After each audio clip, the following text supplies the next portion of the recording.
Good evening. A man living in Glastonbury who is threatened with deportation to his native Kenya has been given a reprieve to stay in the UK. Despite living in Somerset for 10 years, Kenneth Macharia, who is gay, has spent the last 5 days in an immigration detention centre, fearing persecution if he's transported to Kenya, where homosexuality is illegal. Today, after a campaign by his local MP and teammates from his rugby club in Bristol, the immediate threat of deportation has been lifted.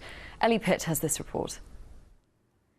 Ken Macharia is described by his friends as kind and gentle. He's a rugby player and the club's photographer. Usually behind the camera, he's now in the spotlight. Because since last Friday, he's been held in an immigration detention centre. He was told his asylum application had been rejected and that he faced deportation. The thought of returning to Kenya, where his sexuality is a crime, was overwhelming. I was feeling defeated. It was disturbing. You know, when you feel kind of like your life is over.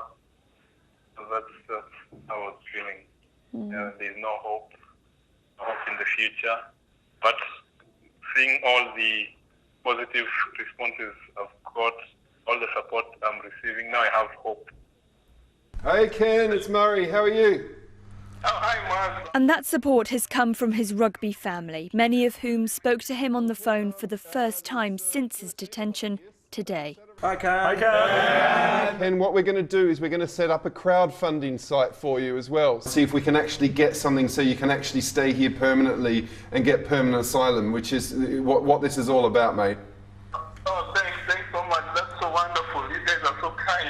A petition set up by the Bristol Bisons and signed by more than 70,000 people, plus intervention from his MP, has led to the Home Office dropping plans to deport Ken immediately. I'm just not sure I understand how someone who is so well educated, who is in a good job, who is well embedded within our community, contributing so much to our economy and to our society, ever was in a position where they needed to claim asylum in the first place. And I hope that a consequence of the delay that we've achieved is that we can go back and actually make the case for Ken to be an economic migrant rather than needing to claim asylum. But Ken still doesn't know when he'll be released. He's just hoping he'll be back in Bristol for the Bisons' next match. Ellie Pitt, ITV News.